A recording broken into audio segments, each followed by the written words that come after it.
阿姨，这小区住的吵不吵啊？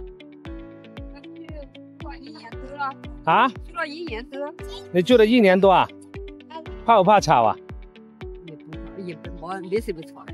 没什么吵是吧？小区搞得还是挺漂亮的哈、是啊，挺小区的。不是直播间，跟叔叔再拍一点小区的东西给别人看一下。住得挺舒服，不怕吵是吧？也不是嘛，有点噪音吧，应该吧？有点，肯定有点噪音。不大是吧？也不影响睡觉。不影響睡覺。哦，你阿姨哈，你阿姨哈。今日我哋過嚟華潤公園遊行世季1期咧，過嚟探訪下。其實咧，我相信好多朋友仔咧都睇過類似嘅拆解，甚至到介紹啦。但係我覺得實地睇樓啊，同埋戶型拆解嘅話咧，我相信做嘅人真係唔多嘅。因為一個社區好與差嘅話咧，我相信好多博主都唔會同你講出嚟嘅。哪怕佢同你講出嚟點咧，都係表面嘅啫，都係為咗吸引你過嚟買樓。但係今日咧，我都係買樓嘅，但係我抱住一個以客戶嘅心態過嚟睇呢個社區嘅樓。其實華潤呢一個社區嘅話咧，一直受到內地嘅朋友嘅質疑，就話噪音嘅問題。啱啱我哋採訪呢位路人嘅話，佢話有少少，但係唔會影響睡眠。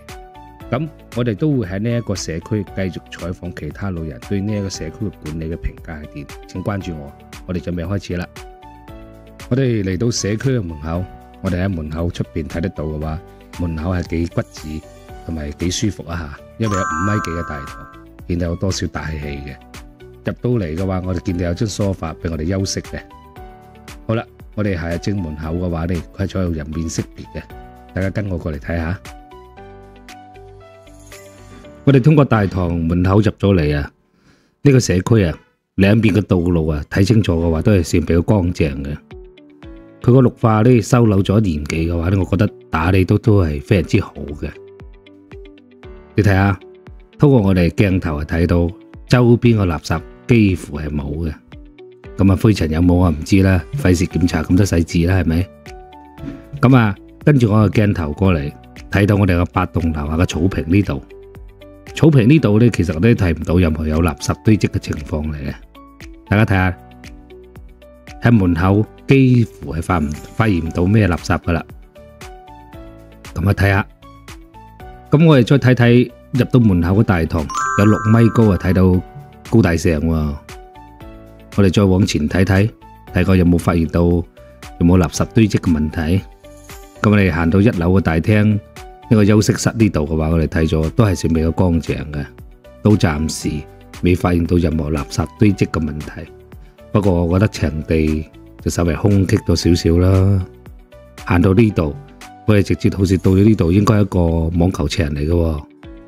網球場睇到好新，但係使用嘅痕跡其實都唔算多嘅。喺周邊嘅話，同等嘅社區啊，有網球場嘅話，其實都係唔算多嘅。我覺得如果有嘅話，中地床都好似冇喎，記得好似係。前面好似呢度擺咗好多電動自行車喎，我哋叫電動雞啦。我覺得呢方面嘅話，我覺得要俾華潤點讚先得，因為佢分類管理啊。第一個咧，預防嗰個電動雞啦，鏈衝鏈撞啦；第二個預防火燭嘅問題。地下有張紙嚇，不過我覺得應該風大吹咗過嚟嘅。我肥佬喺呢度行咗咁耐，發現咗垃圾其實都唔算多嘅，呢啲我哋都可以接受到嘅啫。前面有個阿婆婆喺呢度有健身活動啊，我覺得翻嚟內地養老嘅朋友仔啊，估計都比較中意呢種活動啩，因為呢邊嘅生活係非常之舒適噶啦，唔會俾到你有多少壓抑嘅感覺咯。跟住我鏡頭一齊過嚟睇下。成個社區真係比較乾淨㗎，咁我再通過鏡頭睇睇有冇其他垃圾堆積嘅問題先。呢度係9棟啦，9棟個大堂都係睇到非常之明亮、寬敞嘅，好舒服嘅9棟。咁我哋行到9棟右手邊睇下先。咁睇到樓下都有啲健身器材喺呢度嘅，不過呢個健身器材唔知有冇人用啫。休息室啊，睇到，你再行出去先，有個靚仔喺度拉住個狗喺度行。其實我睇到成個社區啊，其實住個人唔算多，唔知點解。但係呢邊嘅話，其實生活好方便嘅。唔知係咪因為我哋拍攝時間嘅問題啊？我哋拍攝嘅時間大約係3、4鐘左右啦，係咪大家都快開工呢？眼睇到都係算係比較乾淨噶啦，唔會話有咩垃圾啊，唔會話好多啲雜物啊堆積啊嗰個類似嘅問題啊。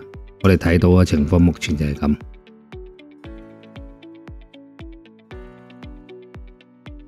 嗱，呢度好似個泳池嚟嘅，我如果冇記錯嘅情況下，我哋睇到前面有個洗手間同埋更衣室，應該喺呢度啦。我呢度右手邊仲有一個放嗰個狗嗰個排泄物嗰個垃圾箱嚟嘅，真係清理得非常之乾淨，成個社區舒適嘅環境同埋乾淨嘅環境。冇睇錯，真係啊，呢度有泳池嚟嘅。入到呢度嘅話，我覺得唔知有冇人啦，咁就唔方便拍啦。大家知道呢度有洗手間啦，同埋更衣室啦。咁我哋繼續行下嚟到前面呢個社區呢邊啦。咁我哋睇到個綠化都係算非常之 OK 嘅，咁真係點讚啦！我覺得管理處嗰方面做呢個細節問題都係非常之好嘅。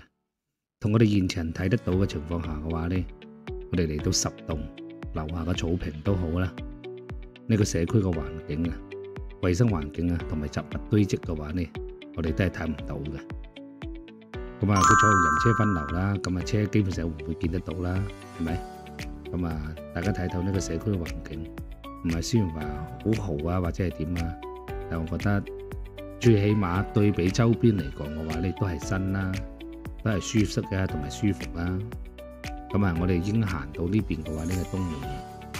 咁大家繼續跟住我鏡頭嚟講嘅話，但我哋有啲採訪即係同當地居民喺呢度住咗1年幾嘅居民採訪，睇下佢哋最真實嘅諗法究竟係點啦。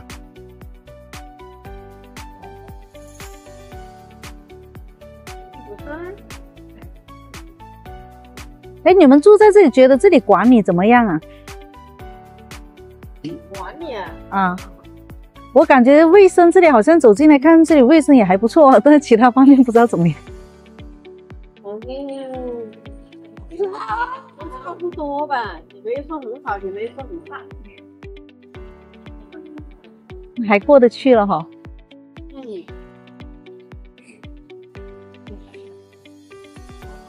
肯定比那些老的那種小區肯定是要好一點咯。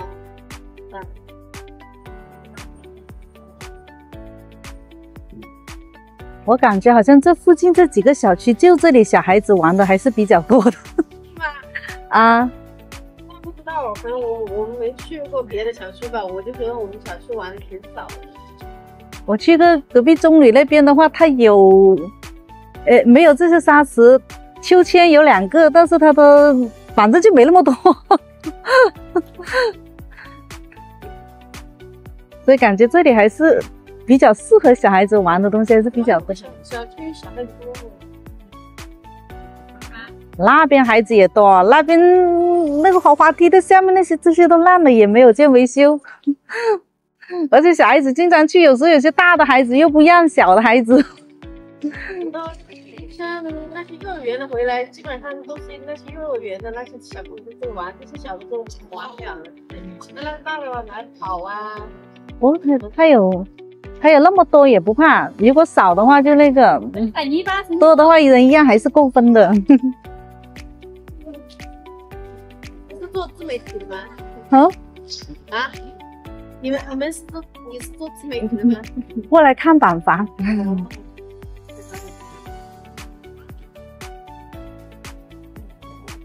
咁社區就體現咗啦，咁我哋再睇睇戶型先。咁我哋先過嚟睇下90平方啦。下邊係我呢個17套內面積嚟嘅，僅供大家參考下。如果大家認為呢個細同埋大嘅評論區打聲。睇完面積之後，我哋再過嚟睇下我哋嗰個玄關。玄關大約 1.72 個平方，用處只有放鞋櫃嘅啫。我哋過嚟睇下我哋個餐廳。如果有幾個朋友仔過嚟一齊食飯嘅話呢，呢個餐廳肯定唔夠用嘅，因為佢只有90平方。餐廳嘅面積嘅話呢，只有 5.69， 所以真係唔係好大嘅，只可以出去食啦。嚟廚房過嚟都睇睇，廚房嘅面積嘅話呢，大概 4.09 方啦，唔算話好大，亦都唔算話好細。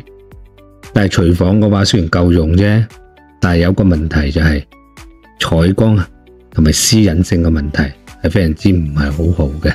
我俾咗張圖俾大家參考下。我哋再過嚟睇下我哋客廳，客廳嘅面積大約係 13.28 啦，大概真係唔算話好大。擺張梳化嚟講，同埋張茶几，如果多幾個人坐，都唔算好方便咯。咁大家睇得到嘅。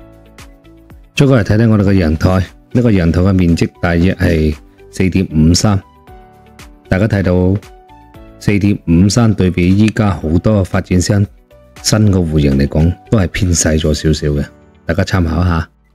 我覺得呢個戶型其實個浪費嘅面積其實唔少嘅，你睇個走廊都去到 3.95 啦，所以話你想得到更大嘅使用率嘅話，其實唔算話好大嘅。